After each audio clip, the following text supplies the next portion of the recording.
So we're here standing next to a very special piece of equipment, Pultec EQP1, very sought after EQ. If you can find one, you're gonna pay through the nose. I'm gonna say it's worth it because it sounds absolutely amazing. Once again, there are plug-in emulations that do it justice. So, but let's have a look at this piece of historical gear. This is an EQ from the 50s. Valve, nice and old school, almost military looking, and fairly simple to use. You know, it's like a, boost, cut, that's it, and you can choose your frequency. So let's have a quick look through it. You can divide it up in a couple of sections. You've got your low frequency section and you've got your high frequency section. Low frequency goes from 30 Hertz to 100, so it's really cool for bass drums, bass guitars, stuff like that. It really does cool things on vocals, and we'll have a listen to that in a little while.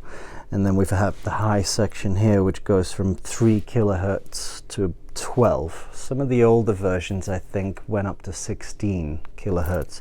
And you can see they're using the old unit name KCS instead of KHZ or KHZ, kilocycles per second instead of kilohertz. So what have we done here? I've strapped this across Mo's voice, and I've boosted a little bit at about 100 Hertz to bring out the fullness of the vocals, and I've gone all the way up to 12K to bring up a bit of breath, bit of air.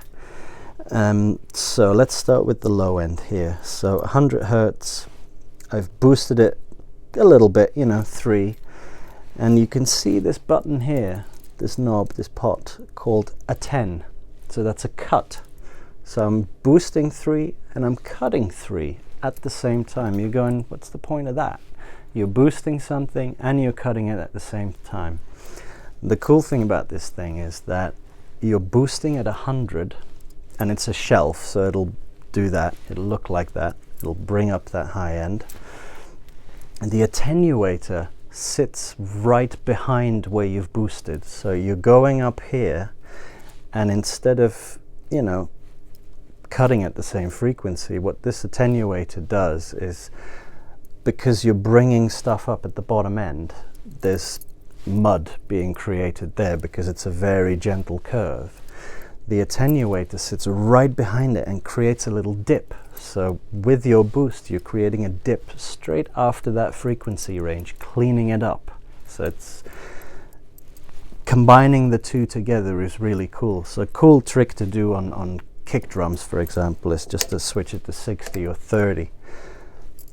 Boost a lot, cut a lot, and see what happens, and you get quite a round, well-defined kick. If you take the attenuator out, it's going to get all muddy because all that stuff around 200-y, 250 is going to start being accentuated because you're lifting the whole bottom end up.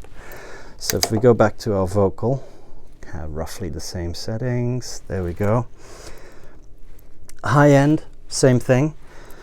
I've gone to 12. The attenuator, I tend not to use that attenuator at the top end because it's nice and open, but you can use it in a similar situation like that.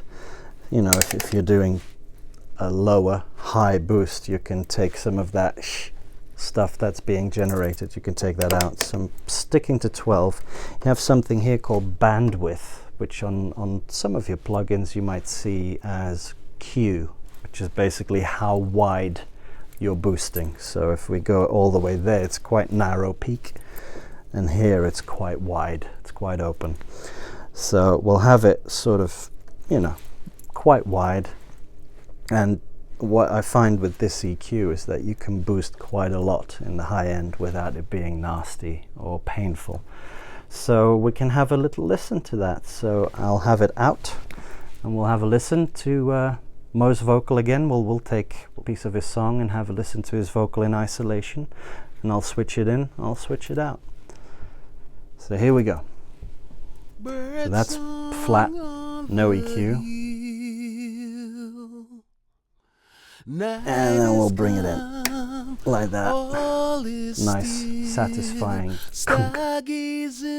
So now everything is running through this Pultec with that low frequency warming up his voice, the high frequency opening up the breathiness of it.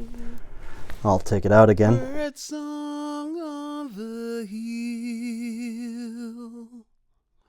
And let's have one more listen with it in, because it really sounds nice. There you go. The plugins you've got that emulate this work in exactly the same way. Boost the attenuator on the low end, boost the attenuator on the high end. Some of the plugins actually have a frequency setting for the attenuation, so you can choose where you're rolling off the high end. And that's it, you know, good old beast from the 50s, sounding as good as ever. So you're looking for some compression.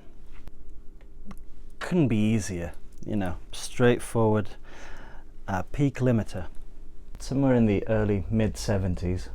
And I've been hounding this thing for ages.